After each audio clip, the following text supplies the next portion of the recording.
Good. So thank you everyone for joining. It's great to have you with us virtually for Wine Burgenland. And yeah, we have 14 wines to taste, and also Georg Schweitzer, who's the managing director of Wine Burgenland, will give us the overview. And of course, if you have any questions, feel free to write them in a chat or you can email me. Yeah, okay. Okay, good. Yeah, thanks a lot, Constance. So, hello everybody, here from Austria, from the Burgenland area. My name is Georg Schweitzer. I'm the managing director of Wine Burgenland. So we are the marketing organization for all the wines from Burgenland, from the north to the south, across all varieties. And today it should be a kind of overview seminar about Burgenland and its diversity. So we're going to taste, I said already, 14 wines from white to red. And there are even some modern style wines included, the natural ones.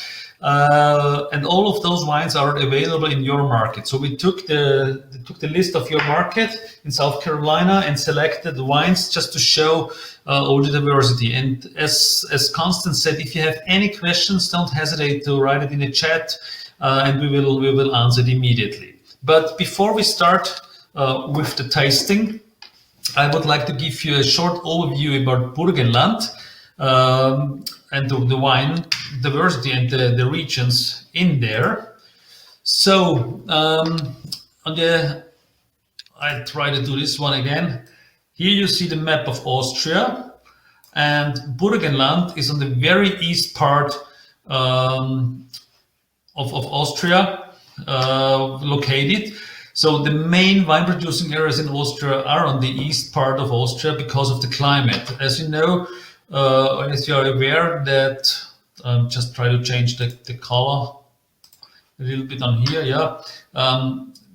Mainly, let's say this part to the west, we do have the Alps in Austria, so where a lot of skiing is ongoing. By the way, we got the first snow just on the weekend. So they prepare the slopes already, and hopefully somebody's coming for skiing due to the corona crisis we have right now. And to the east side, especially here, you've got Vienna. On this map, we have much warmer climate, and that's the reason why we have the wine growing areas in this area. So the Burgenland, as said, is just here on the east and southeast side of Austria, and you get the bigger map just in front of you. We really stretch from the north to the south about 200 kilometers, and the most important thing in terms of Burgenland and climate is here this lake of Neusiedl, yeah. Because this lake of Neusiedl does have a big influence on the climate and on the growth, on the varieties, on the grapes in the vineyards. Altogether, Burgenland is about 13,800, so roughly 14,000 hectares planted, which, if you divide it by 4, you get the acres roughly, out of 45,000 hectares. So 1/3 of all the vineyard area in Austria is covered by Burgenland area. And differently to the rest of Austria, as Austria is known as being a white wine country, mainly based on Grüner Veltliner, the Burgenland area is the red wine area in Austria. We do have about 8,000 hectares of red wine and roughly 6,000 hectares of white wine planted. The production size is about 60 million liters of wine in an average year, out of 2.3 million hectoliters, or 230 million liters of wine all over in Austria. So here we take a little bit less than 1/3 of the amount produced, which means that our average yield per hectare is lower compared to the rest of Austria. But this is mainly due to the red wine growing, of course, because there the yields are much lower. Looking from the north to the south, we do have 5 different regions. The biggest region, covering like 58% of the area, is a region called Neusiedler See, which you can see here in the northeast of Burgenland area, which is by far the biggest region and the most warmest region compared to all the other regions. This region especially is known for, of course, white wine and red wines, but especially for the sweet wines like Trockenbeeren Auslese based on Botrytis wines. The second biggest region with roughly 22% of area is the region of Leiterberg. And here you can see something new already. Just beside the region of Leiterberg, we have a region called Rosalia. This is a new region since 2-3 years, which in the former times belonged to Leiterberg, but now it's separated due to the different style of wines. We will come to this one later on a separate slide. So the Leiterberg region, the name Leiter is the name of a river which runs through this area, and Berg means mountains. So we have a we call it mountain range. The people in Tyrol and Salzburg, they don't call it mountain at all because the highest elevation is about 450 meters above sea height. But it's an important factor for the wine growing. You will see it later on. The third region is the region called Mittelburgenland. So it's exactly in the middle of the Burgenland area. And this region is mainly known for the red wines for Blaufränkisch. And then in the south, the smallest region, just covering about 3%, it's here the region called Eisenberg, mainly known for Blaufränkisch wines and some Welsh Riesling wines. But what you can see already here from the difference here is from the north to the south. Here you can see Hungary. Ungarn is the German word for Hungary, and this is quite flat. So from the east side, we do get a lot of warm climate. We call it Pannonian climate into this area. From the north side, we do get a lot of cold air from Czech Republic, from Slovakia, as well as parts of Germany, from the Black Forest area. From the western side, we do have the influence of the Alps, so this is quite cold. And from the south, so coming from here, we do get warm air, Mediterranean air, but a lot of rain. So the difference, one of the differences, or let's say the two main differences between the north and the south, here in the north, we've got the hottest spot of Austria at all. It's a city called Andau, where it can get up to 40 degrees of Celsius during summertime. And the rain rate here is about 300 millimeters or 400 millimeters a year, compared to the south, where we still get about 36 degrees of Celsius, but the rain rate is up to 1000 millimeters. And this will make the difference in the climate in this area. So now looking a little bit further into the regions, let's start in the north, in the northeast, the biggest region, Neusiedlersee. The name of the region comes from this lake of Neusiedl, which is the second biggest lake in Europe without any it's just living by the rain rate, and the water level on this lake is not that high. So the maximum depth here is about 1.5 to 1.7 meters. So you can walk through if you want. And this very shallow and very flat sea has a big surface, and this surface is storing a lot of heat, a lot of warmth during the day, and releasing it again in the evening to the vineyards on the Lake of Neusiedl side, as well as later on the Leiterberg side. The more dark green spotted area in here, this is actually the area where the vineyards are located, and all the rest is some different agriculture, like wheat and such things like this. When I said the rain rate here in this region is about 300-400 millimeters a year, so it's quite dry region. The main soil type you can see here in the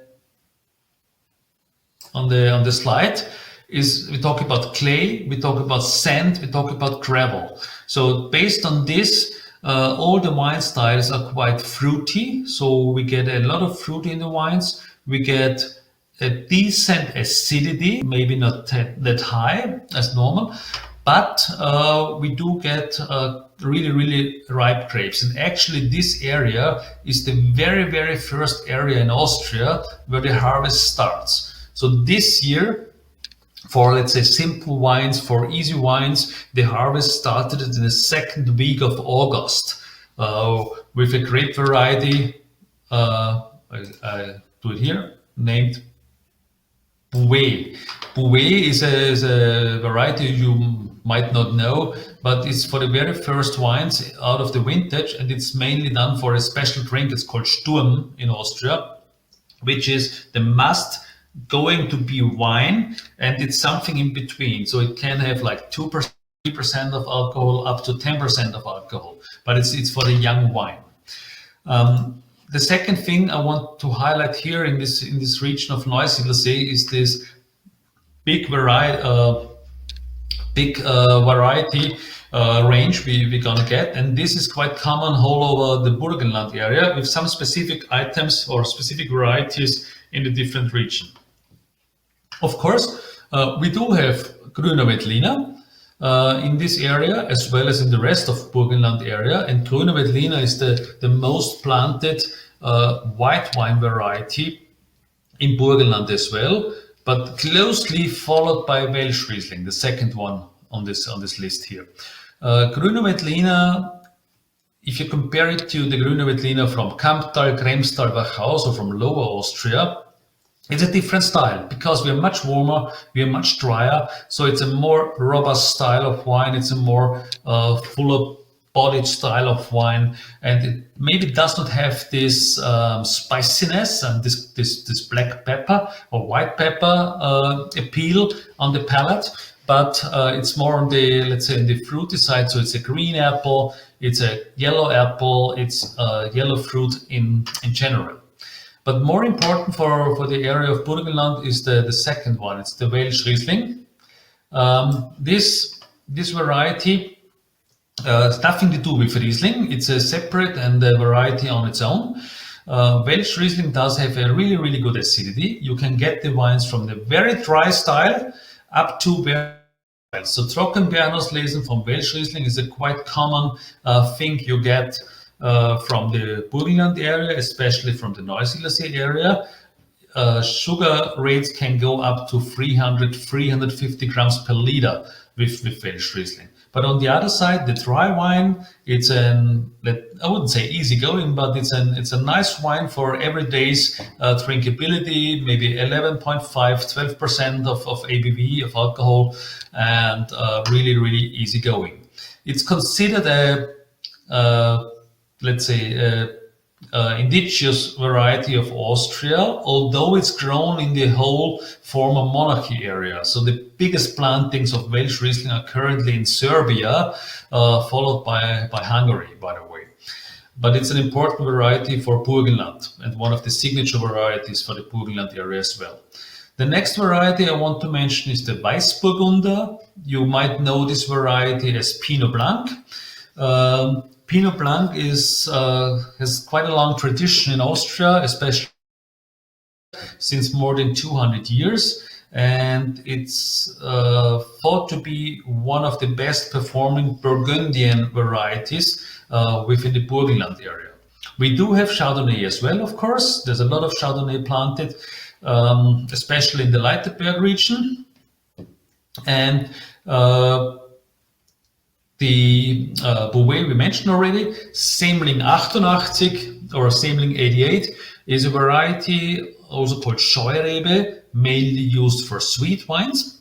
And then we already jumped to the red wines. So Zweigelt, Blaufränkisch, and St. Laurent. Zweigelt, you might know, it's that mostly grown variety, red grape variety in Austria. It's a cross between Blaufränkisch and St. Laurent, so the later two ones here. Dating back to 1922. and it was done by Mr. Zweigel. So it's the family name of the guy who crossed this variety, giving the name to the variety. It's thought to be, in the very beginning, it was thought to be our daily glass of red wine. We call it a pizza and pasta wine there. But nowadays, we really show what you can do with Zweigel in terms of quality, which is really, really going up to the very high. Blaufränkisch, the next red grape variety, is considered to be the highest quality red grape variety in Austria because of its ability or affinity to oak. It has the possibility to transfer the terroir, so it's a sense of place variety. And on top, it does have capabilities really to age. So there are Blaufränkisch existing like 30 years old, 35, 40 years old, which are really, really high in terms of quality. And therefore, Blaufränkisch is considered to be the signature red grape from Austria, outside of Austria. And another important red grape variety is called St. Laurent.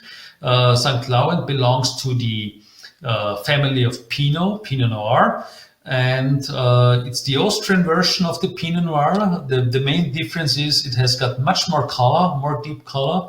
It has got less acidity and a little bit more bolded tannin structure than Pinot Noir. We will taste some St. Laurent today as well, and you will see. The big advantage, by the way, of St. Laurent is especially with regards to the climate change ongoing. So it's going to be warmer and warmer and warmer. But St. Laurent naturally stops at an alcohol level of 12.5 degrees. So if you just do some concentration or some adding of sugar in the must stage, then the maximum alcohol you will see in a St. Laurent will be 13.5 roughly. And all the rest of the varieties, they can easily go up to 14.5, 15, even 16 sometimes. So these are the main varieties grown in the Neusiedlersee area, and you will find these varieties again in all the other areas we're talking about right now. That's the reason why I've been doing it one by one now on this slide. As said, the soils, clay, sand, gravel, black earth, so a lot of healthy soils. There is a lot of vegetation ongoing, and the growth rate is really, really high, and a lot of very, very ripe grapes in the Neusiedlersee area. The next area we will look on is the Leiterberg area, which is on the west side of the Lake of Neusiedl. It's on the hill range, as I mentioned to you. The hill range is mainly covering this area here, and the rest goes towards the sea, which is this area here. And in this area, you got the famous cities of Rust, for example, where the famous Ruster Ausbruch, a sweet wine on the base of a Trockenbeerenauslese, is coming from, and especially for some indigenous grape varieties. The climate here is still Pannonian, as on the eastern part of the lake. However, due to the mountain range, the climate is a little bit cooler, especially during night. The temperatures are dropping even more during night. So in comparison to the east side of the lake in summertime, the night drop will be from, let's say, 40 degrees during the day down to 30 degrees during the night. And on the Leiterberg area, it will go down to maybe 20, 22 degrees during the day. So the main difference between the wine styles from the western side of the lake to the eastern side of the lake is the western side of the lake has got a higher acidity structure, and even based on the soil types, which is mainly mica schist and limestone, a little bit more minerality within the wines. Beside the well-known varieties of Grüner Veltliner and Welschriesling I explained before, there's a bigger portion of Sauvignon Blanc existing in this area, mainly on the fruity side. Another one which I want to mention is here the Furmint. Furmint is an old Hungarian variety, and maybe you know that the area of Burgenland in former times belonged to Hungary. So next year, 2021, we will celebrate our 100 years being with Austria. So 1921, the area of Burgenland was coming to Austria. And Furmint was coming with this area. And Furmint is especially grown in the city of Rust. And a lot of Ruster Ausbruch is based on Furmint. The big thing on Furmint is a lot of acidity. So it's really balancing the sweetness of the sugar in all this Trockenbeerenauslese. Another variety is the next one, the Neuburger. Neuburger, an indigenous variety from Austria. And you might see some of this Neuburger in your country under the label of Leiterberg DAC. And this brings me to the DAC. The DAC, the three letters, they are Latin letters, stands for Districtus Austria Controlae, which means a origin-based wine. So if you see DAC letters on a label, then you know this is a traditional, typical wine from this region. In case of Leiterberg DAC, we have two typical wines. The one is the white, which is based on either Neuburger or Grüner Veltliner or Chardonnay or Pinot Blanc, or a blend out of it. And the red Leiterberg DAC, which is a pure Blaufränkisch wine. On the other side of the lake, the Neusiedler See does have a Neusiedler See DAC as well, which is mainly based on Zweigelt. And then on the red side, it's the same like on the Neusiedler See, on the east side of the Neusiedler See lake. On top, Pinot Noir is one of the important red grape varieties, mainly due to the soil types. You can see on the lower left-hand side of the slide, which is based on the mica schist and the limestone side. The lighter kalk you see here is a special limestone in the area of Leiterberg, which is a little bit younger than the shell limestone, and therefore gives not that much minerality, but very good acidity structure to the wines in there. The other fact you can see here in the Leiterberg slide is the difference of soil types we do have here. So it's really important to know which variety you're going to plant on which soil type. And this is the reason why we have a huge difference in varieties existing in this area. And all of these soil types you can allocate. So the mica schist, the limestone, the lighter kalk, and the löss, so the first four ones, they are mainly here in the region of the Leiterberg.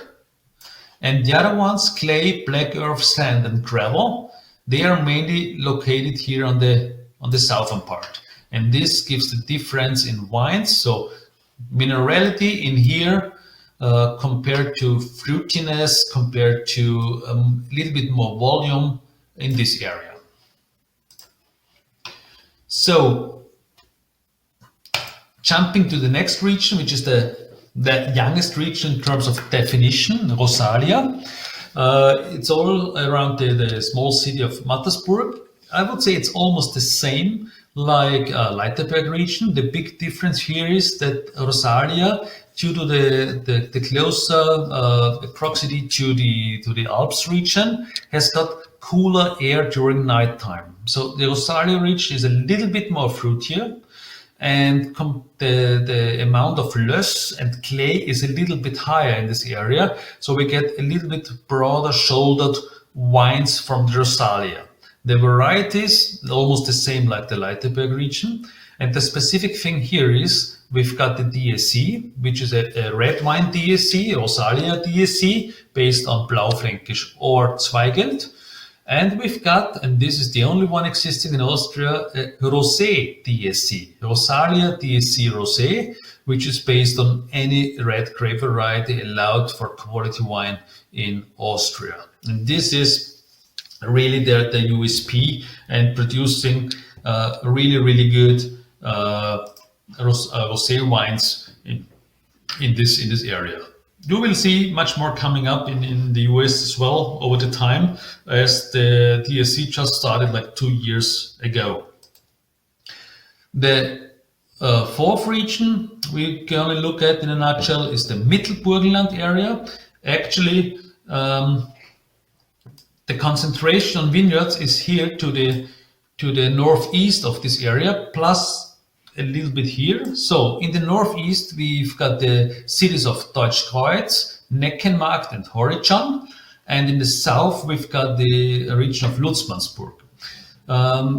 Here, as said before, this area is called the Blaufränkisch Land, so the country of Blaufränkisch, because 56% of all the plantings are Blaufränkisch all over in this area, and a lot of red wines on top. So we talk about 85% red wine in Mittelburgenland and 15% of white wine. The red wine is of course Blaufränkisch and Zweigelt mainly, but international varieties like Cabernet Sauvignon, Merlot, Cabernet Franc, Syrah, all plantings you'll find in this area. It's a Pannonian climate still, but what you don't see here on the map is that here from the north, we still have the influence of the Lake of Neusiedl. And this is the interesting thing, that we have a couple of vineyards which are north facing or northeast facing, because they get the warmth from the Lake of Neusiedl during the night, and they are able to ripen the grapes perfectly. And if they blend it together with the more warmer sides, it will give the structure and the texture to these wineries. Yeah, one interesting thing you can see here, the plantings in this area, they are quite old. So 37% of all the plantings of all the wines in the vineyards are older than 30 years. So there's a lot of quality potential in here. On top, the soils in this area, they are heavy soils, they are healthy soils, clay, loam, black earth. So in terms of rain rate, which is approximately 600 to 700 millimeters a year, the storage capabilities for rain, for water, is really, really high. So when all the other regions are suffering because of dryness, this region still has enough of water for the vineyard. So they quite rarely really suffer from dryness, but you never know how the climate change is ongoing. And the last region I want to cover in the south, the fifth region, is the region called Eisenberg. So the left map here, you can see, is a little bit closer view on this area. Well, it's actually, sorry, this area here. Yeah, the main two cities are for sure in here. It's Deutschschützen and Eisenberg, where a lot of Eisenberg DSC wines are coming from. Eisenberg DSC is based on Blaufränkisch, that's it. But in the north, we have a small city called Rechnitz, and this is our Welsh Riesling community, who brings up a new style of Welsh Riesling wines to the consumers. Really, really interesting. A touch of natural wine style, orange wine style there, but classical wine style as well, with a lot of lees aging, getting the wine a little bit more creamy, a little bit more rounded compared to the normal Welsh Riesling we know. And maybe you have heard about, but in the very, very south, we have a small city called Heiligenbrunn, and Moschendorf is another one. They are famous for their Uhudler. And Uhudler is a wine with a lot of tradition, and it's not based on European wines, so Vitis vinifera. It's based on Vitis labrusca, so it's the American wines. It's a non-crafted wine, and although there are just like 3, 4, 5 hectares of plantings, it's quite famous wine, even outside of Austria. It gives a special taste to it. But the main varieties in this area, you can see on the left-hand side, is Welsh Riesling on the white side and Blaufränkisch on the red side. The special thing is twofolded. The one is, of course, still Pannonian climate, but we call it Illyrian influence. What does it mean? It's the influence from the Middle Sea, so from Italy, which means rain. So we got up to 1,000 millimeter of rain in this area, which comes from this Illyrian influence. And the second thing, I'm just going to answer the question later on. The second thing is loamy soils with high iron content, and this iron content gives a lot of minerality and even some metallic appeal sometimes on the wines. Mr. Uwe Schiefer, a wine producer from this area, is quite famous for this one. Right. Yeah, Ashley, it was just answered by Constance, the Uhudler, and I just write some varieties name. Yeah, so Isabella and Delaware, these are varieties names used for this specific wine style. It's not a quality wine in terms of the wine law in Austria, but it's something. You know, there are just a couple of bottles existing constants on this wine type. So I think it's all drunken locally here in Austria. But it's really, once you be here, or somebody of you is going to be in Austria, you have to taste this Uhudler as well. It's quite, you never ever will forget it anymore, because this is a specific wine style. It's really, it's a kind of signature wine style for this area. Good. So this has been let's say the general overview about the Burgenland area from the north to the south, with the main key features. Of course, there's far more to say about, but I think this would go beyond the scope of this first introduction to the Burgenland wines. I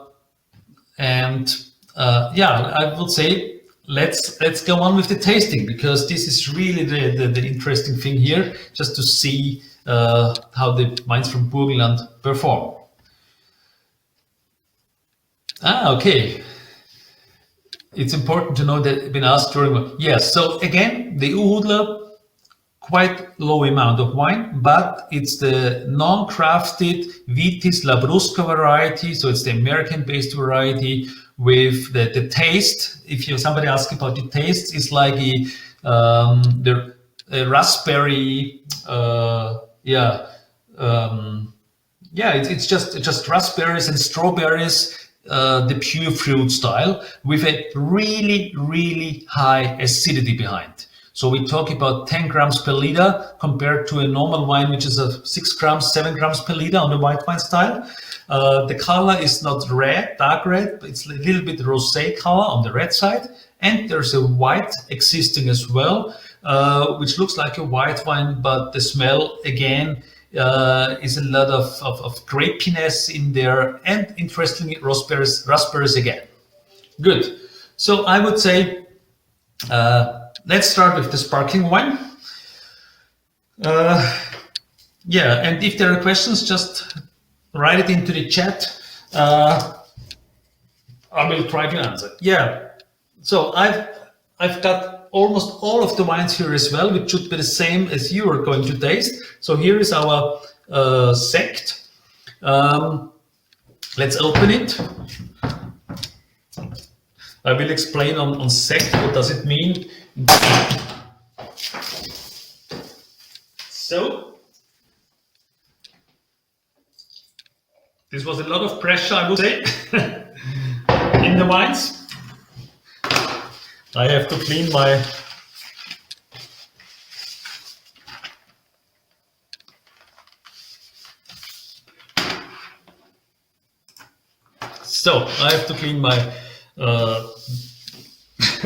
my desk here because of all the wine. Yeah. So when you talk about sect in Austria, which is the sparkling wine, the German name for sparkling wines, here in Austria, we've just got a so-called three-tier quality pyramid for Austrian sect. And the interesting thing is these two letters here, G.U., which means geschützter Ursprung. So it's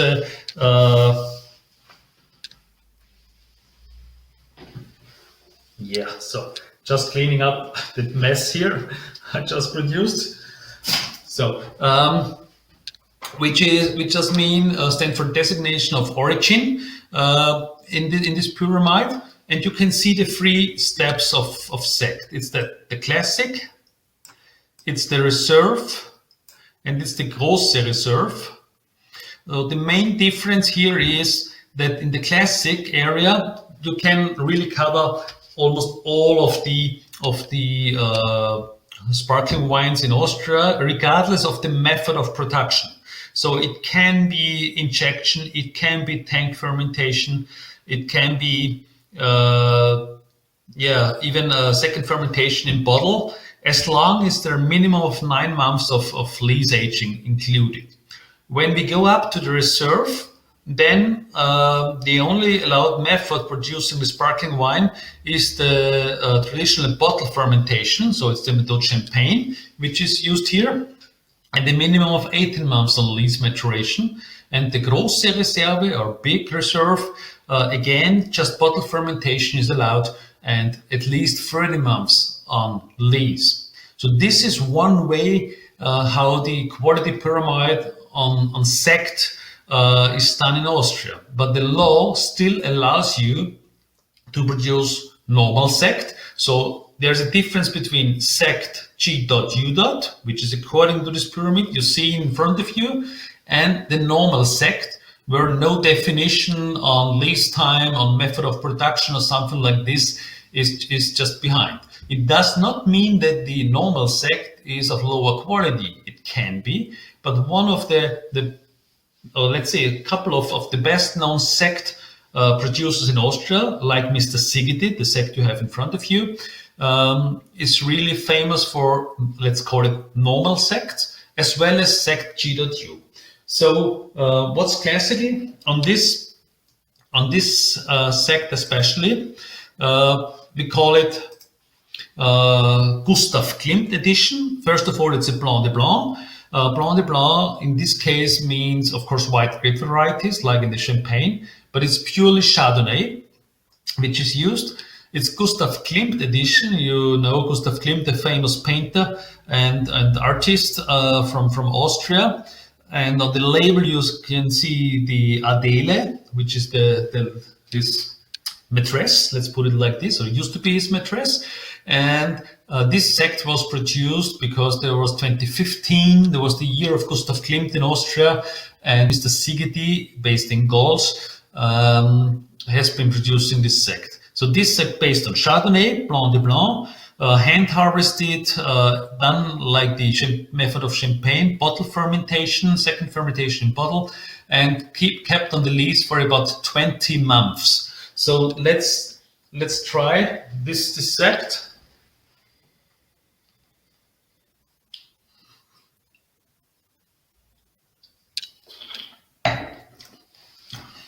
Yeah.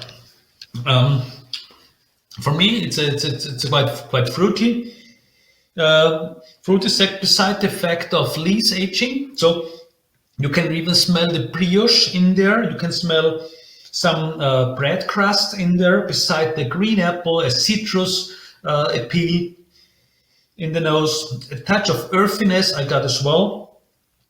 And on the palate,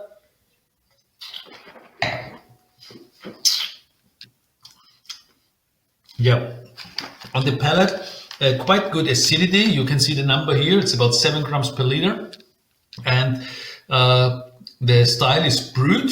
So brut definition in the European Union is up to 12 grams per liter. This one has got 7 grams per liter and an alcohol level of 13.5%. Maybe this is one of the big differences to other sparkling wines, especially to sparkling wines from Champagne, where we've got alcohol levels of about 12, 12.5, 13 ABV, as this is coming from the city of Gauls, which is in part of the Neusiedlersee area. I told you it's quite warm in there. The ripeness level of the grapes is really, really high, and this brings the wine to this alcohol level. Of course, the grapes for the sparkling wines are harvested much earlier compared to the grapes for normal still wine. but at least 12, 12.5 ABV is quite common just to get the phenolic ripeness as well on these wines. So I just see a question, how many producers were already producing wines in the styles of reserve and gross reserves categories before the three-tier system became wine and low? That's an interesting question. I would say almost all of the traditional, well-known sect producers in Austria, like Sigeti, like Bründelmeier, for example, like Leumafred in the Lower Austria area, and some others of the famous one, even Schlumberger, they have been producing in this category, but they did not name it like that because it was not existing. And this was now just making it official to have this kind of quality approach and quality ladder you can climb up with your style of sect. But if you look on the majority of sect produced before this pyramid was introduced, it was about fruity, easygoing, even not second fermentation in bottle. Now, since we have this pyramid, the portion of this reserve and gross reserve sect produced on second fermentation in bottle and keeping on lease for several months, of course, is going to be higher, and this is increasing. So my personal guess will be that in, let's say, 5 to 10 years from now, you will see almost 1/3, 30%, 40% of the producers producing in these categories, because they really can compete on the international market, and price-wise, they are still okay and fine. Good. Yeah, so this, and sparkling wine, it's about it was in 2018, the last number which is shown, sparkling wine does take about 13% of all the wine production in Austria right now. Increasing number as bubbles are really looked after, and a lot of people start drinking wines with bubbles, beside Prosecco, of course. Yeah. Okay, good. Then let's start with the whites. I called it the classics. The first one is a classics in terms of varieties. It's called Himmel auf Erden. So I just pour the wines for me.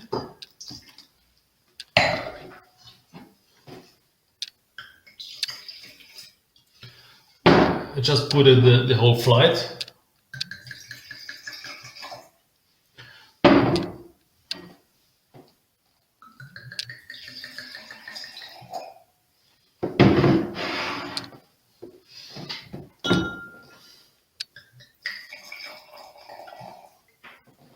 Okay, good. So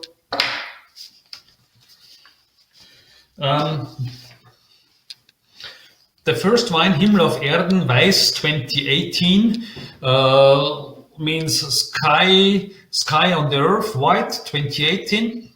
It consists of 3 varieties.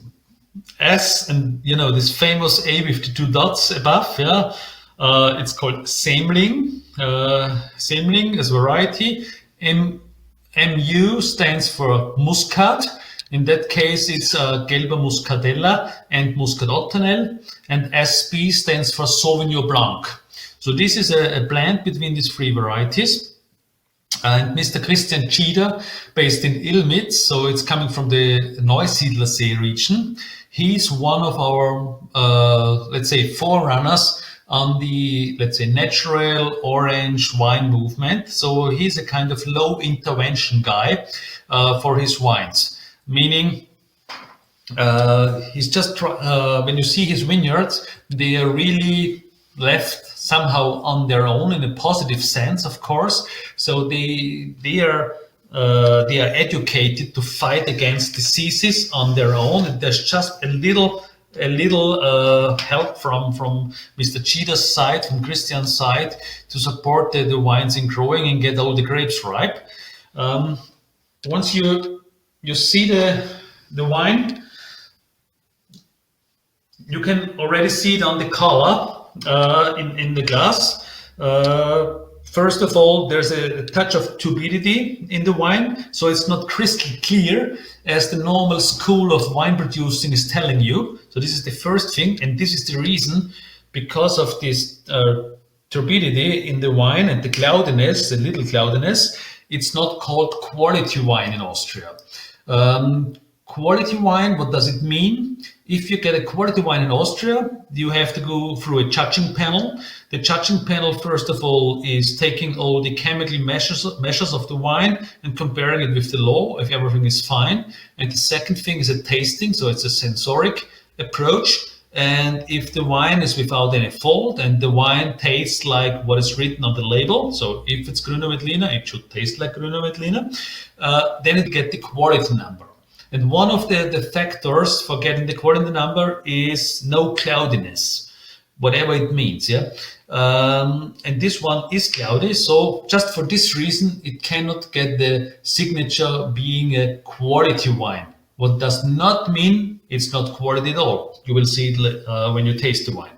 So once you smell the wine, you already get this phenolic touch in there. There's a hint of a bitterness, but there's quite ripe fruits in there.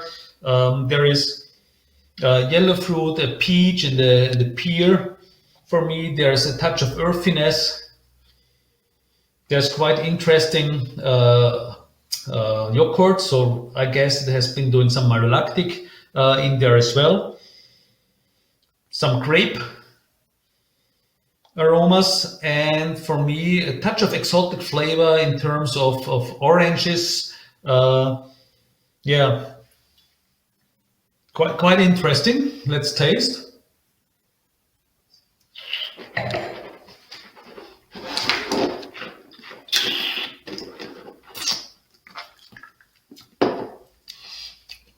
On the palate, it's really refreshing. It's a, I would say, light style wine in terms of alcohol. It shows 12.5. I guess it's a little bit lower than this. It's bone dry, so 1.2 grams per liter, and a really citric, refreshing acidity on this wine with a very nice, creamy, rounded palate. A little touch of bitterness in the finish, which is a positive bitterness for me because it immediately gives you the impression to get a second sip on this wine. We've got this touch of exotic flavors as well in there, and I think what you get in there as well is a lot of minerality. Actually, this wine has been growing on mainly schist soils from the varieties. So there's a lot of schist and slate in there. And the concentration is quite dense on the palate. The texture is quite nice. And especially the finish. It's, for me, a very balanced finish and a total new approach to winemaking compared to traditional winemaking, yeah, as it should be. So I would like to get this wine together with some dishes because I think it's a perfect complement to meat and to food, and it for sure holds on in the bottle for even a couple of days once you have opened it without being damaged or broken somehow. For me, this is one of the best examples for the new way of, or let's call it new wave of making white wines with little skin contact in the beginning. You can see it in the color because there's a touch of orange appealing there, although it's not an orange wine at all, but there has been some skin contact. It's stainless, it's not stainless steel, but it's for sure big neutral oak, like a 2,000, 3,000 liter oak vessel. And just getting the wine working with the oxygen coming through the oak and really getting smooth, creamy, rounded with a touch of malolactic fermentation in there. So I think this is a really good example of a, let's call it, new wave white wine. And from the taste point of view, the grapiness comes from the muscat, the touch of waxiness and roundness comes from the Samling, and the fruity style comes from the Sauvignon Blanc in this wine. So a perfect blend for this one. The second wine This is again a classic wine. So classic in the terms of how it was made. Pinot Blanc 2019 from a winery Höppler in Breitenbrunn. So Breitenbrunn is now on the Leiterberg area. And this one is 100% stainless steel. So let's have a look on this wine. Again, from the color, it's a medium golden color in there. The nose, at least in my case, it's a little bit restrained, not as loud as the Himmel auf Erden before. We got a nuttiness, a walnut flavor in there. I've got citric and green apple. Yeah, but it's a pure fruit-driven wine. There's nothing behind the scenes like in the Himmel auf Erden. Let's taste.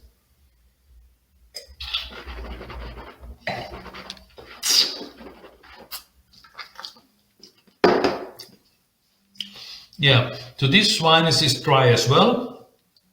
The acidity for me is not as fragrant as the acidity in the wine before, although it's lively, it's the citric approach in there, but it has got more power in the back due to the higher alcohol level. Although the body is still a medium body on this wine, it's a nice wine to drink, clear, crystal clear, purity from the fruit point of view. Let's say short to moderate finish compared to the first wine, which lasted much longer on your palate. So this is a classic white wine, Pinot Blanc, not too loud in the fruity peel. Again, quite good for dishes. I would say for starters, so like a salad or maybe some lightweight chicken or something like this. The total different style of wine compared to the very first wine, a classic white wine from the Austria or from the Burgenland region. The next one coming is a Grüner Veltliner 2019, coming from the winery Zanto in Andau. Again, we are in the region of Neusiedl. This is, yeah, you might think about Grüner Veltliner from Kamptal, Kremstal, Wachau region, and this is something different, I would say. First of all, it's coming from a much warmer climate, and the harvest of these grapes has been quite early. So in this case, we talk about 2019, we talk about end of August, where, for example, Wachau just starts checking if they should start picking in 3-4 weeks from this date onwards. So the difference here from picking point of view and looking on the alcohol, let's say end of August in the region of Neusiedl, and maybe third week of September in the region of Wachau, just to come to the same ripeness level in terms of sugar, reflecting the alcohol level in here. So the color of this wine is a moderate golden color with touch of green hints in there. In the nose, it's purity of fruit again. There's maybe you're gonna miss the spiciness, you know, from Grüner Veltliner from Lower Austria, but that's typical to the Burgenland wines. We are the fruit-based candidates on Grüner Veltliner. A lot of green apple, a lot of citrus, a touch of very ripe peaches in there, a hint of herbs. So I got a little bit of thyme, and yeah, that's it.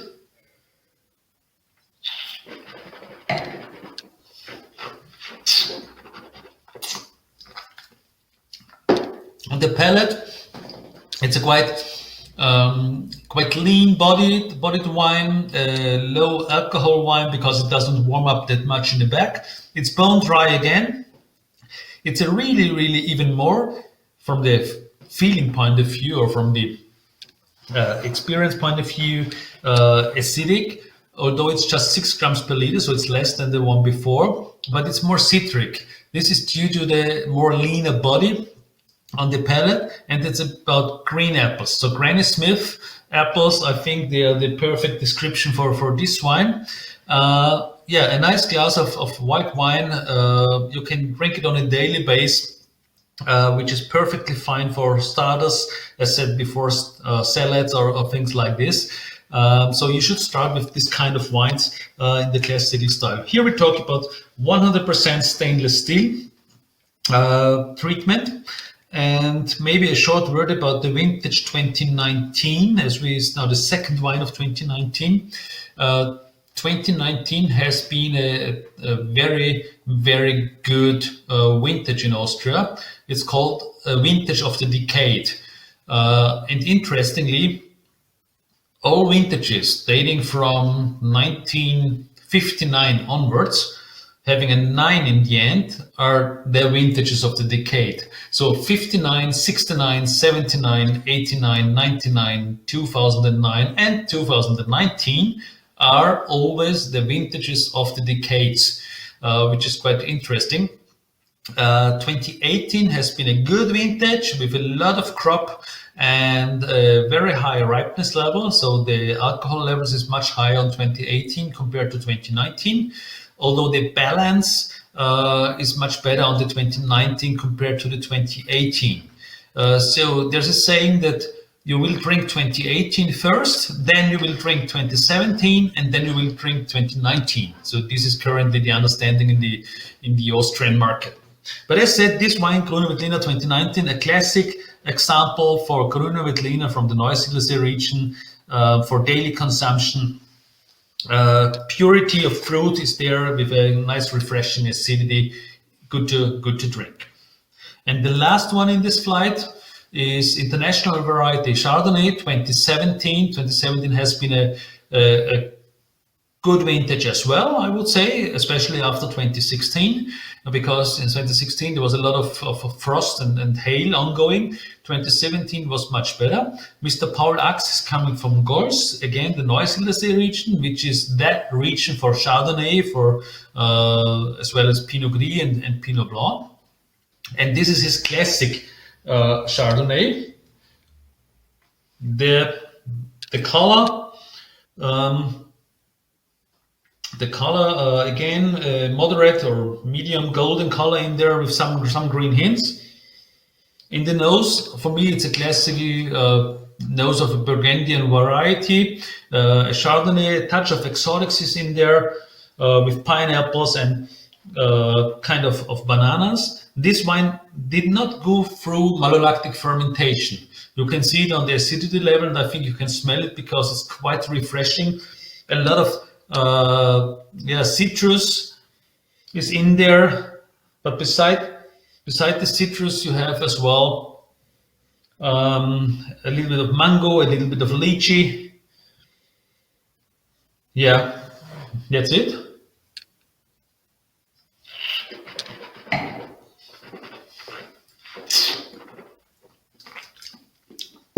And on the palate,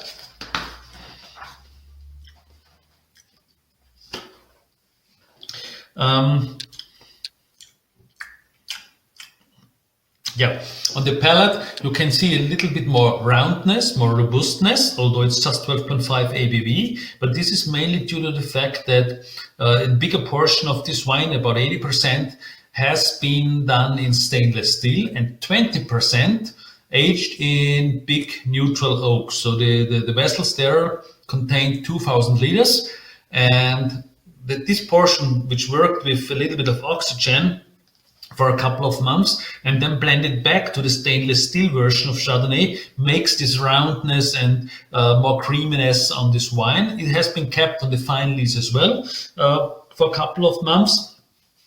And it's about 1 year, 12 months on the fine lees. And this makes this really, really nice Chardonnay 2017 from Paul Ax in this wine, which for me would be a perfect wine going together with some fish dishes, maybe even with some the sauce was binded or was somehow done with cream, for example. So a little bit more tastier fish dish would fit perfectly to the Chardonnay, and it's easygoing as to the 12.5% of ABV. It's not that buttery Scotch like we know it from the Californian style of Chardonnays, for example. So it's a really refreshing and dry, nice glass of Chardonnay international variety in an Austrian style of white wine way of doing, meaning fruitiness is up front. This is always the key on the classic styles of white wines in Austria. All right. Okay, so if you have any questions, as I said before, don't hesitate to write in the chat, and I will answer. I told you before that on the red grape variety side, Blaufränkisch is considered to be the noble or the best performing variety in Burgenland area or in Austria area. By the way, about 90% of all the plantings of Blaufränkisch in Austria are in the Burgenland area. The rest is mainly in Lower Austria, in Carnuntum, which is just over the border between Lower Austria and Burgenland to the north side, down up to the Danube. And with this flight, I would like to show a little bit the difference between Blaufränkisch coming from the north of Burgenland, going down to the south, of course in a different order as to the wine styles, but you will see it immediately. Right. So the first Blaufränkisch we have in the glass. I will just pour the flight for me.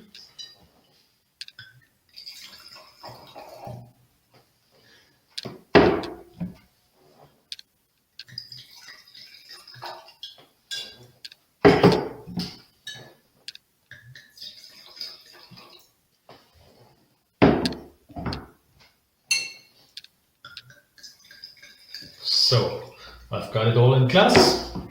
So the first Blaufränkisch, called Kalkstein, which means limestone, 2019, comes from the winery Klaus Preisinger in Gols, again from the region of Neusiedler See.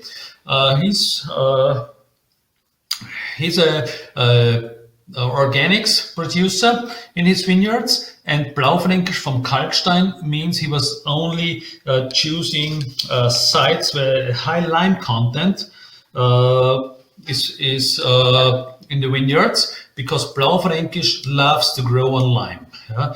This is giving the structure, this is giving the acidity. Blaufränkisch in general always has got quite high phenolics, so tannins. Tannin structure can be even a little bit rusty and grippy. Yeah. But if it's a well-done wine, you will make a positive experience with these tannins. The acidity is always quite high. As you can see on this wine, we talk about 6.7 grams per liter. And if you compare it to the white wines we had before, this is really, really high. And all of the quality, or let's say almost all of the quality red wines in Austria, they've gone through malolactic fermentation. So this is after malolactic fermentation. Now you know exactly why what does the acidity mean in terms of structure. Of course, this wine has got only 12.5 ABV, so it was harvested in the very, very beginning of the ripeness period of Blaufränkisch. Blaufränkisch is a late ripening variety, normally harvested in October time frame, going up to end of October, normally. So let's look on this wine. We've got for me, it's a medium moderate ruby color in this wine. The rim is showing some purple hints, which is, by the way, typical for Austrian red wine. Almost all of the red varieties in Austria, especially Zweigelt, have got this purple rim. In the nose, it's again quite impressive nose for me. We talk about dark berries, blackberries, we talk about raspberries. We have a touch of earthiness, which is typical for high quality Blaufränkisch in the nose. We've got a touch of spiciness, which is again typical for Blaufränkisch. So sometimes people say black pepper is typical for Blaufränkisch. Of course, I can see some spiciness, but maybe not the black pepper in here. But the earthiness for sure is here. The blackberries, as well as a touch, for me, a touch of lakritz in this wine. Tasting.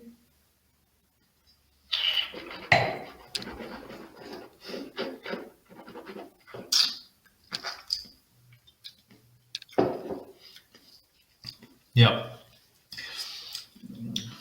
A quite refreshing Blaufränkisch acidity is all the way on your palate.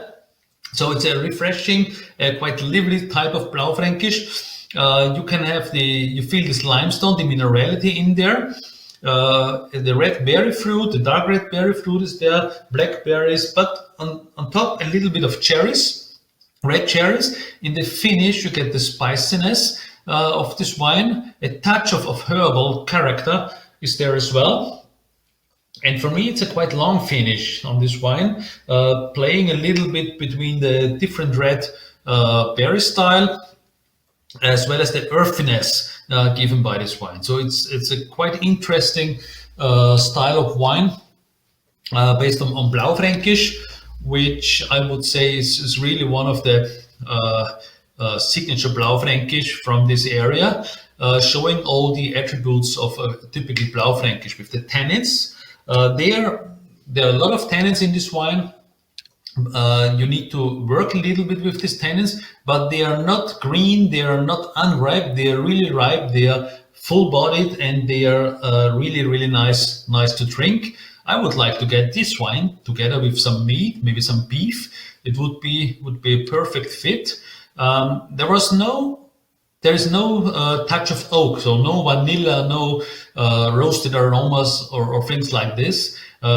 This wine has been aged in big neutral vessels, so they've never seen any barrique or things like this. And this is one of the strategies of Mr. Preisinger with this wine, just to let the Blaufränkisch work and not just cover it with some of new oak or even used oak in there. So this is the purity of Blaufränkisch you've got in this glass of wine.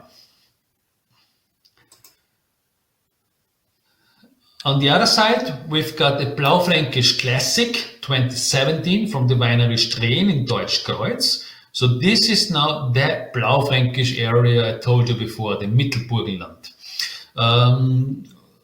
Mrs. Strehn, quite traditional winery, Blaufränkisch at its best, I would say. One of the best known wineries in this area, and Mrs. Strehn, Pia Strehn, is one of the most forward-looking young ladies producing wine in Austria. She just released a new range of rosé wines, which is quite successful in the market, but as well with her Blaufränkisch. So let's see the Blaufränkisch in comparison to the first wine. First of all, what you see is that the color of this wine is much darker. So we've got a red black, purple red color in this wine with again this short purple rim. In the nose, I think you have a lot of dark fruit, dark berries in there. A touch of balsamico notes I got in the glass. Yeah, dark berries, blackberries, even a touch of cassis, a lot of earthiness. So it's for me a black earth, warm earth, and hints of lime I've got in this wine.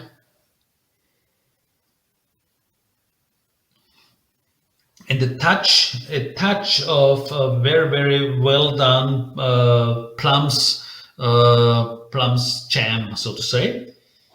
Let's taste it.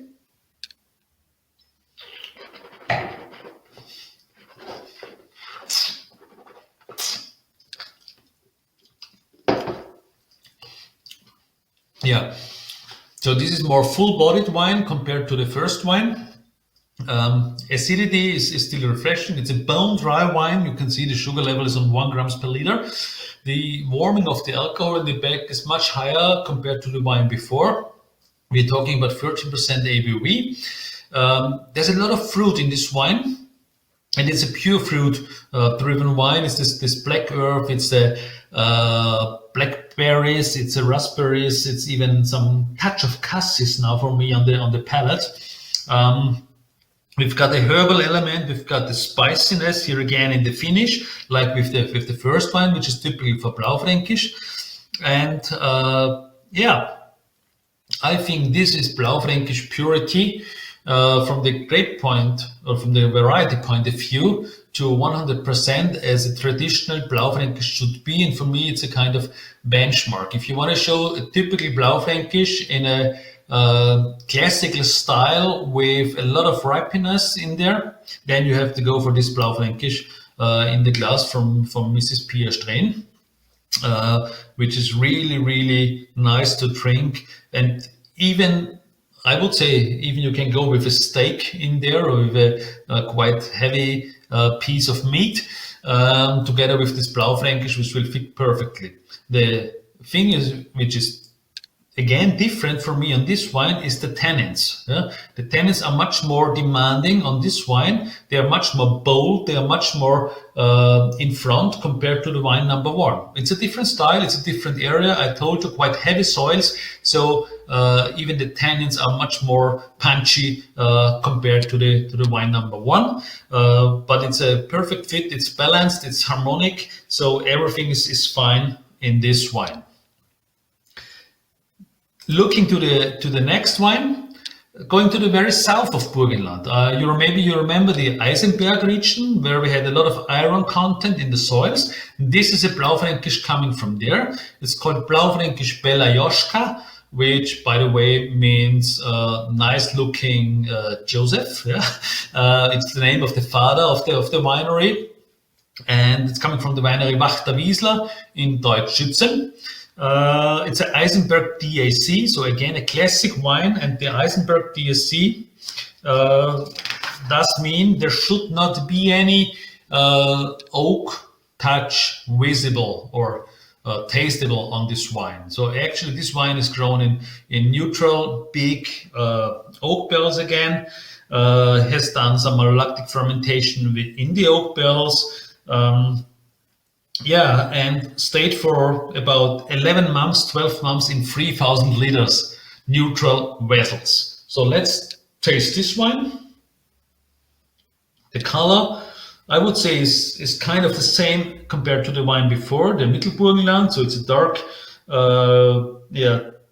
red, black red color. The rim for me is a little bit more purple than the other one, which would relate to the touch of lower acidity, meaning higher pH of this wine. Let's smell. Yeah, this is again a fruit-driven, as it should be, a fruit-driven Blaufränkisch, a lot of red berries. Here's much more the cherries, the red cherries, the ripe cherries in there. I can feel some minerality in the nose, so wet stones, wet earth, wet black earth there, touch of schist. So I wonder if a portion of the grapes has been coming from the schist area of Eisenberg. So mostly the wines from Eisenberg are coming partially from Deutschschützen, which is more the iron content side, and the Eisenberg side, which is more the schist side. But it's all about minerality in the nose. Let's taste.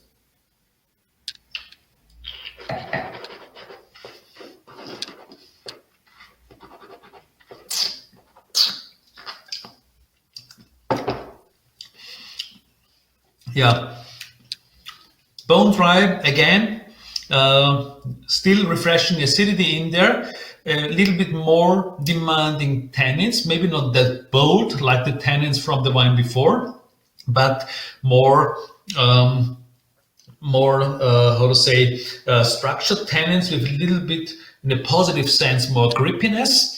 So it gives you a more refreshing, a leaner style of wine. The alcohol level is 12.5 again on this one, but it's all about the fruit. It's about red berries, it's about red cherries, a touch of spice in the finish, but a lot of minerality and consistency on your palate.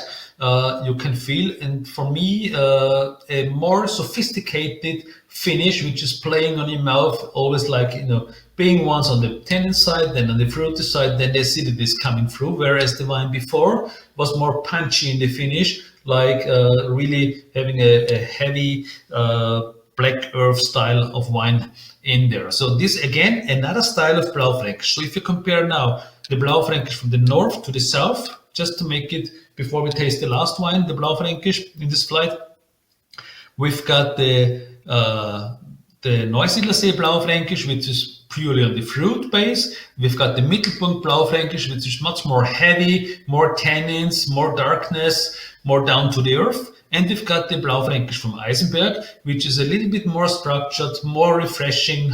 The approach or the way how the acidity shows up is a little bit more refreshing and more lighter, or more lighter colored fruit compared to the Mittelburgenland.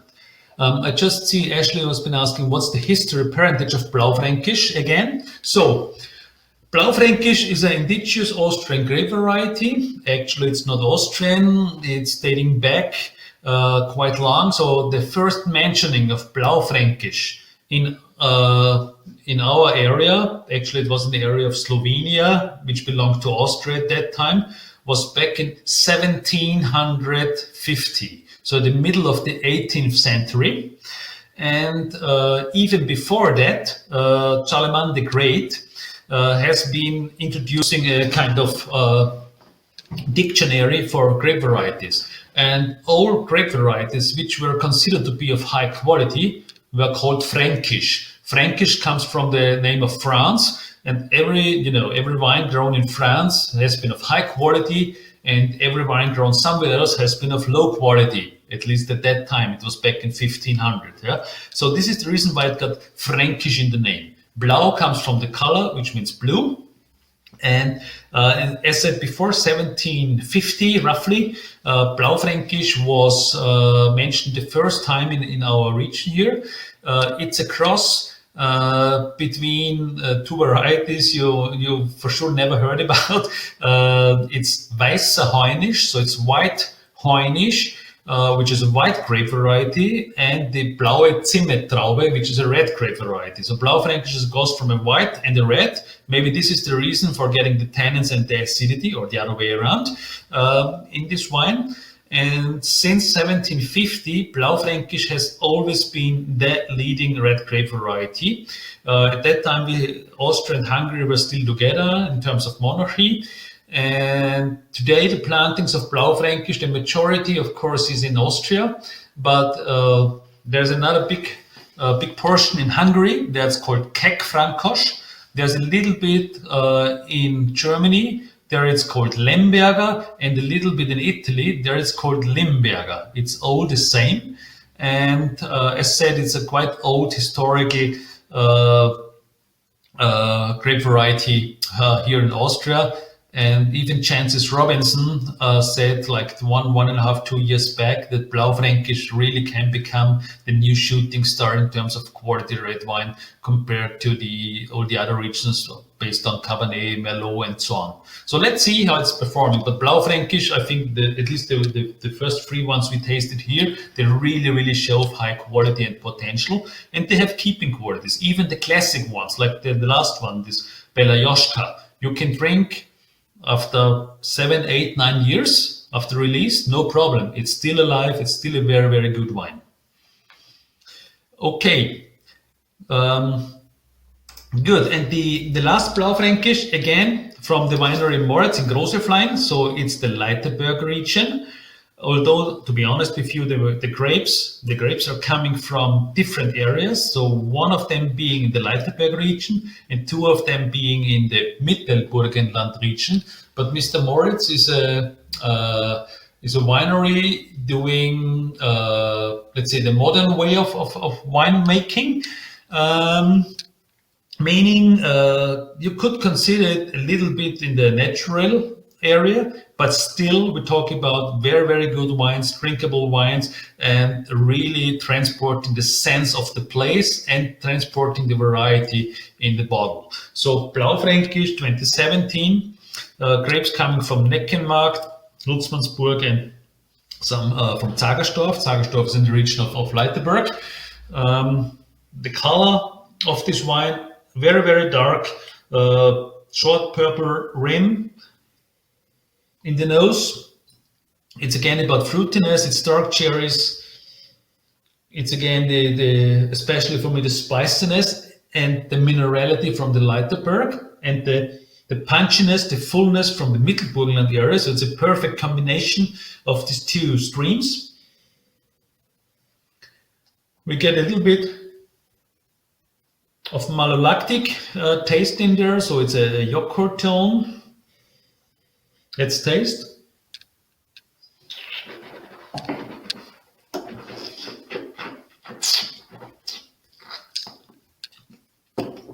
Yeah, typical Blaufränkisch on your palate. So the tannins are there, they are robust, they are ripe, they are round, but they are there, you can really feel it. Acidity is really refreshing on this wine, which are the two main features of Blaufränkisch. It's still a fruity wine, a lot of dark cherries. We got a high portion of minerality for me in this wine. And the aging of this wine has been, again, in neutral big oak vessels, as there is no vanilla or roasted aroma touch or even sweetness from American oak in this wine. So it's really letting the grapes work, letting transport the place where the grapes are grown, and especially with 2017 having a really ripe appeal on the palate. And I think especially this wine is again perfect for dishes, for meat, for beef, for quite traditional pork, which is quite often used in Austria. But I was just on a nice dinner where we had, deer and wild pork and those things. We had this wine there again. It was a perfect match to all this style of food with this wine. This little touch of wildness in this wine compares exactly to the wildness of the food, and this is a thing you should not miss. You really have to try on this wine.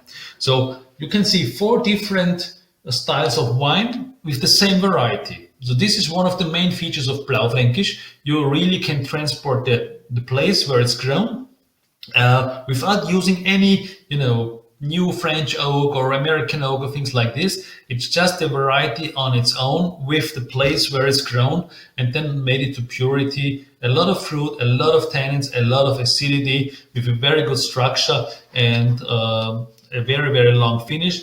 Quite often with a touch of spice in the back, which really lifts the palate and gives you a very good impression. Okay, but beside the Blaufränkisch, we do have a lot of other red grape varieties, and in the next slide I want to show you the next most important red grape varieties, which is Zweigelt. Of course, the Zweigelt is the main red grape variety grown in the area of Austria as well as in the area of Burgenland. And St. Laurent, which is considered the indigenous Austrian grape variety, the sibling, not sibling, but the relative to the Pinot Noir family. So I just pour my flight, the next 4 wines.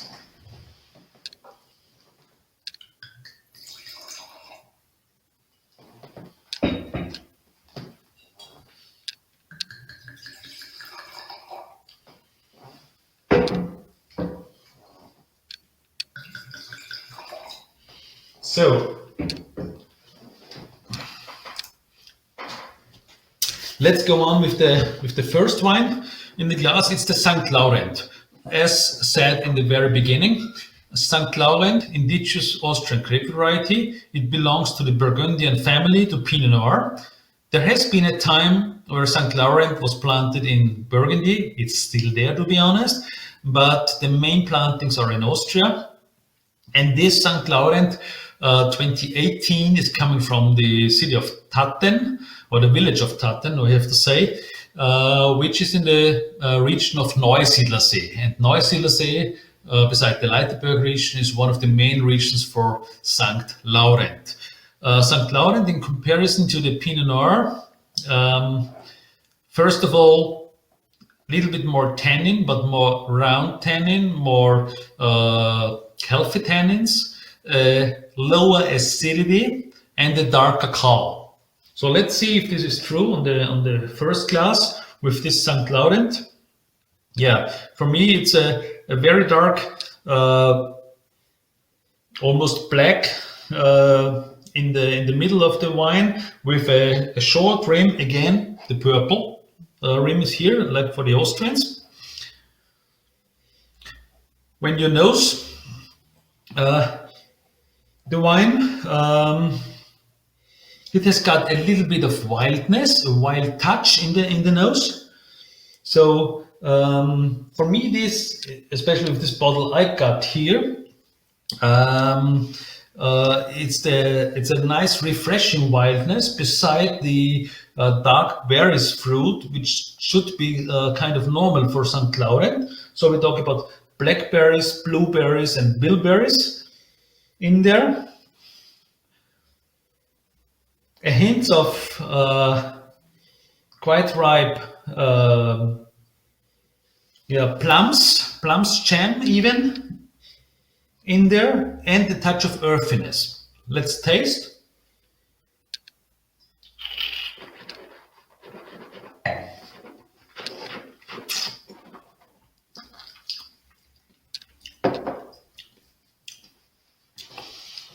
I think you immediately get the idea what I said before.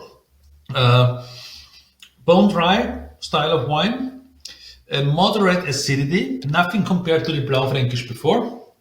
A little bit more broad from the style, from the impression point of view on the palate. A lot of dark fruit in there, berryness, a nice tannin, which is it's a big amount of tannin in there, but it's meaty, it's ripe, it's rounded tannins, so nice to drink, easy to drink, so nothing to work with, especially. And beside the dryness, we got this still moderate body on this St. Laurent. We talk about an alcohol level of 13%, and I told you before, St. Laurent on its own will go up to 12.5, 13 at a maximum. Maybe with some sugar added 13.5 sometimes in the must, which is done in bad years. But 18 hasn't been a bad year, I told you before. Quality was perfect, but the amount of yield was really, really high compared to the average we do normally. And a smooth finish on this wine. So I think this is a red wine style, which really could be drunk by almost everybody. Yeah, because there is no demand to work with the wine in your mouth, in your palate. It's just a rounded glass of red wine in your mouth, and you can really enjoy and drink in a moderate way for this one. And you can feel the ripeness level as well, because it comes from the region of Neusiedlersee, the warmth in there, which makes this round appeal, and the nice smooth texture and smooth structure in this wine. When we compare it to the other St. Laurent, in 2017 from the winery Rose Schuster in St. Margrethen. St. Margrethen is now the area of Leiterberg, and actually the grapes are coming from 3 different villages in the Leiterberg area. Let's taste this wine. Color even darker. It's just black here in my glass. Then a short purple rim again. In the nose, again, a touch of wildness, which looks to be typical for St. Laurent. somehow in this specific style. But again, dark berries, dark fruit, a touch of chocolate for me is in there, and a touch of coffee. Although there has not been any new French oak or things like that involved in this wine.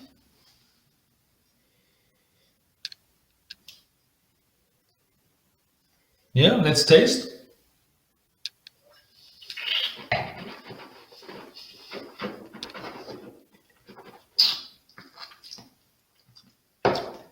Again here, bone dry, moderate acidity on this wine. Yeah, medium alcohol level, 12.5. And it's about fruitiness. It's about the dark berries, maybe from the impression point of view, not that ripe or not that overripe as compared to the wine before. But a lot of structure in the wine, a very good texture, because I feel some malolactic fermentation in there, some creaminess, some roundness, a touch of wildness again. And for me, especially in the finish, it's a quite balanced finish on this wine, and the interesting finish, because it has got a refreshing element as well, which for me at least gives the impression of having a second sip automatically in this wine. Yeah, quite nice. So the St. Laurent, I think this wine is a perfect fit to the traditional Austrian dishes, like together with pork, even the schnitzel, so Wiener Schnitzel might be a perfect fit to it, or some some beef and pork sausages could fit very well. Something together with onions and some beans, which would be typical Austrian food, for example. So this St. Laurent is for sure a wine which is complementing a lot of classically typical Austrian fruit due to its drinkability and the nice roundness and fleshiness of this wine style. In contrast, we have the Zweigelt 2016. Zweigelt, the most planted red grape variety in Austria. Said before, it's a cross between Blaufränkisch and St. Laurent. And the main features of Zweigelt is lower level of tannins, lower level of acidity, or let's put it like this, a more ripe acidity. And the traditional and normal fruit profile would be cherries, and sometimes sour cherries. So let's taste the Zweigelt from Heinrich. And we have to say Mr. Heinrich from Golz, which is in the Neusiedlersee region, is one of the most well-known winemakers in Austria. He's a biodynamics winemaker. He is part of the Respect family. And he changed his winemaking styles to become more natural. So let's see, how about this wine? Again, very dark color for me, with a ruby dark color, a lot of purple rim. Smelling there, I think you can get this cherries. It's a red cherries, it's a ripe cherries. For me, it's even cherries combined with some chocolate, a touch of herbiness, I don't know the word in English. We call it Liebstöckel, but it's a nice herb for getting some touch of spice in a food in there. We've got this red currant as well. Yeah, and a hint of chocolate from the malolactic fermentation. Taste.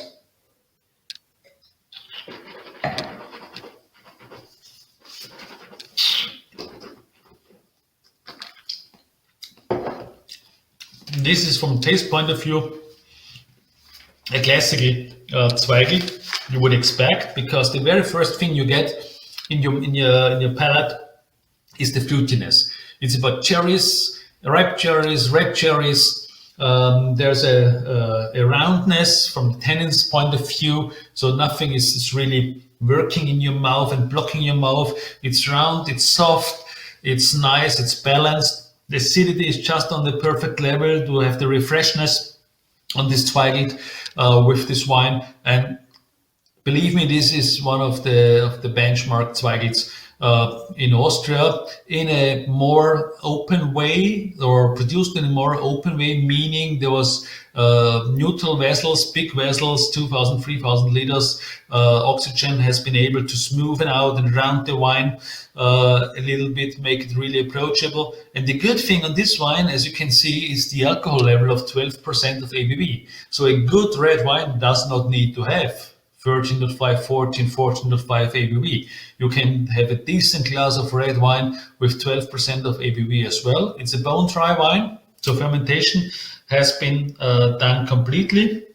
And the big neutral vessels, if I remember correctly, is between 2,000 and 3,000 liters of vessels. The place where the Zweigelt comes from is a lot of gravel. And this gravel really, really supports the fruitiness of this wine and the very nice lighter structure, and really guarantees the drinkability of a very good glass of red wine, complementing a lot of food styles, or even you can drink it on your own, which is perfectly fine. And the last Zweigelt we have in the glass again. Coming from the Neusiedlersee region, and to be honest with you, the Neusiedlersee region is the region for Zweigelt. As said before, the Neusiedlersee DAC is based on Zweigelt, as this is the most planted variety in this region. Again, very dark color for me, purple rim. We have this cherry approach. Here is a little bit more of the dark cherries in this wine. We've got a freshness, a touch of phenolics I've got.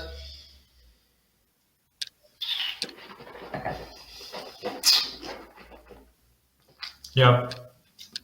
What you can feel immediately is a little bit lower acidity, so it's not as refreshing as the Zweigelt from Heinrich before, but it has got much more fruit profile, more dense fruit profile, more developed and matured fruit profile. So it's, as said, the dark cherries compared to the red cherries from before.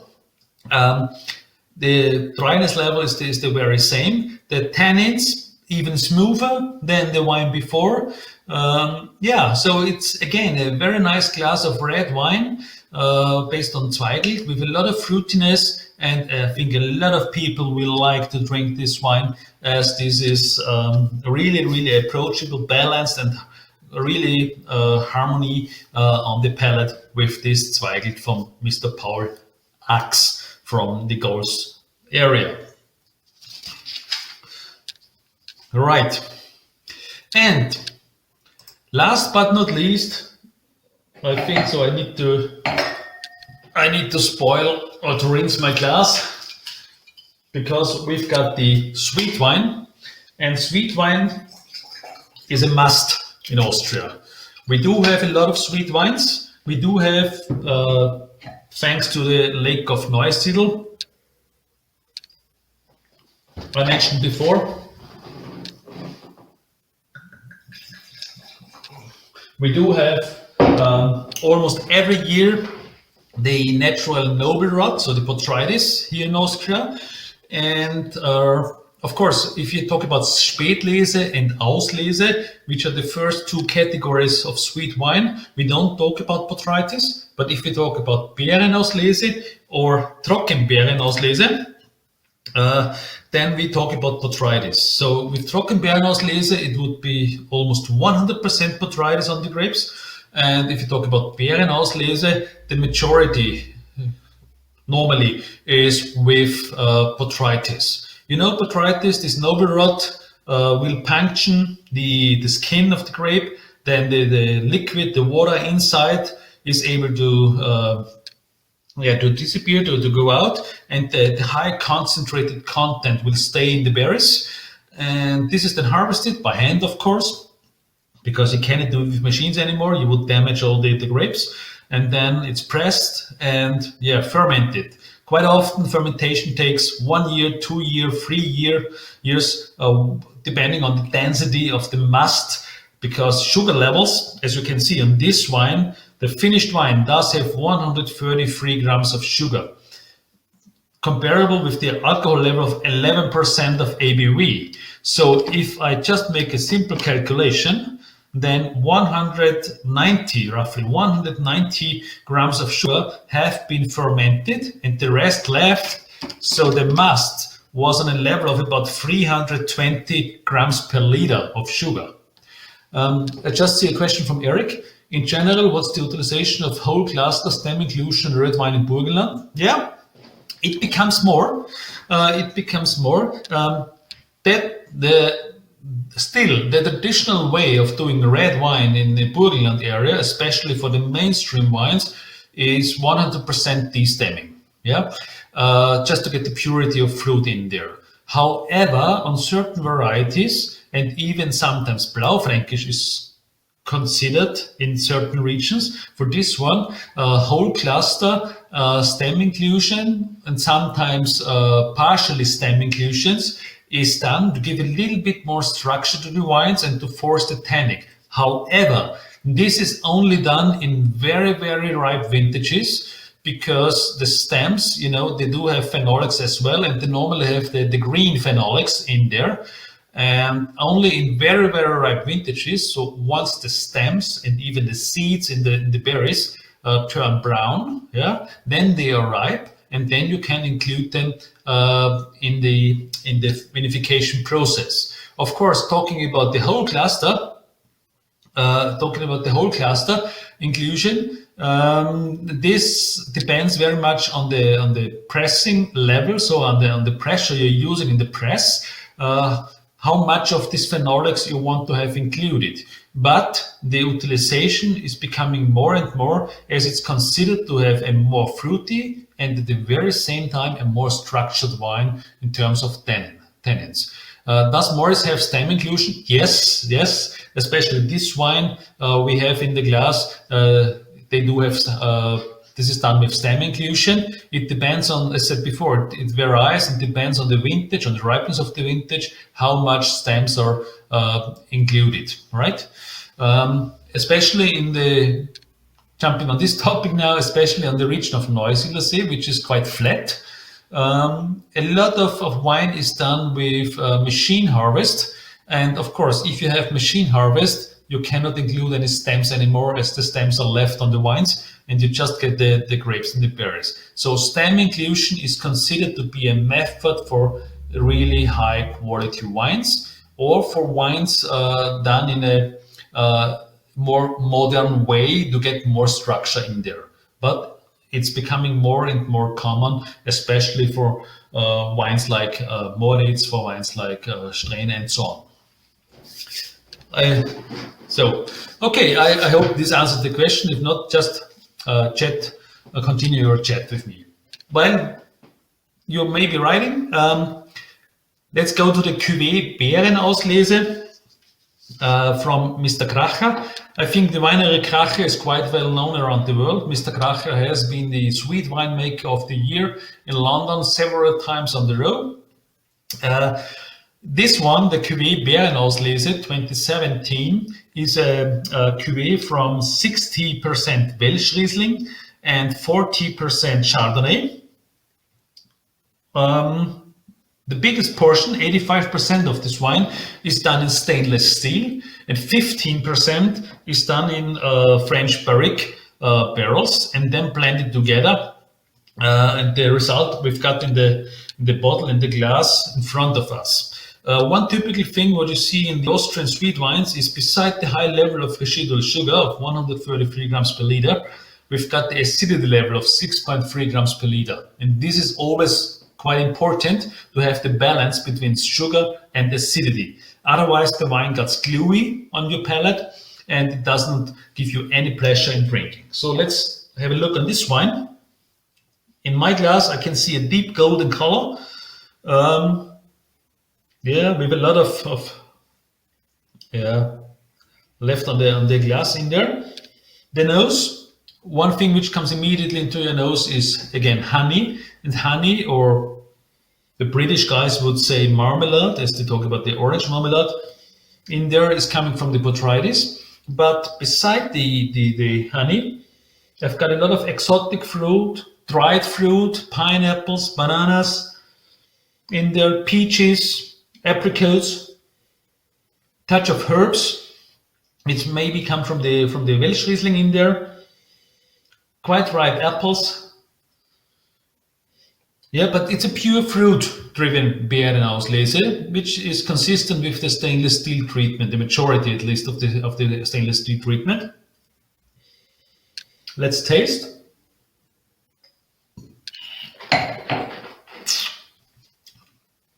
Okay, I'm not going to split this one because it's really good.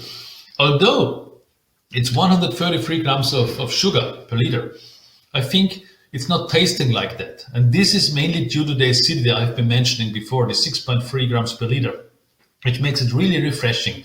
You've got this honey as well, but you've got the exotic fruit, the dried fruit in there. You've got even some herbal touch in the palate, a very, very balanced and long finish for me, a nice alcohol level of 11%, which again helps in lifting the palate on the sweetness side. And on top, I think, or at least I've got the impression that it's an excellent balance, and it's a kind of a benchmark for this style of Beerenauslese, how it should be. It should be on the one hand side a fruitiness compared to a quite nice refreshing acidity with a little bit higher alcohol levels compared to Trockenbeerenauslese, which is in this area of Neusiedlersee normally around 7.5 to 9.5% of ABV. This would complement ideal sweet food from Austria. You know, we have this tradition of Strudel, like Topfenstrudel, Apfelstrudel, so cheesecake strudel or apple strudels, and some cakes like Sachertorte. I think this would be the perfect fit as a finishing the courses on your dinner or on your lunch. And yeah, you can't do anything wrong with this Beerenauslese. The good thing here is it will last for decades. So I think it makes really fun tasting this wine in 20, 25, 30 years from now. Yeah, I completely agree with Constance. I will drink my glass as well. So completely. This is something really, really nice to have. Okay, good. So I think that's in a nutshell what I wanted to tell you, to show about the diversity of the wines from Burgenland, going from white to from sparkling to white to red to the sweet wines, based on wines which are available in your market, so you can get those wines. And yeah, if there are any questions, don't hesitate still to write in the chat. Yeah, I will make this presentation, or I recorded the session, so I will transfer it to Constance tomorrow, and she's able to share it to you. And yeah, just about to say thank you for your patience, thank you for listening, and yeah, I'm here for any questions you might have. And I also wanted to say thank you, Georg, and thank you everyone for joining us. I hope you enjoyed the wines, and yes, as Georg said, ask questions here, or you can also email us afterward and we'll be able to answer them. Okay. Bye. Okay.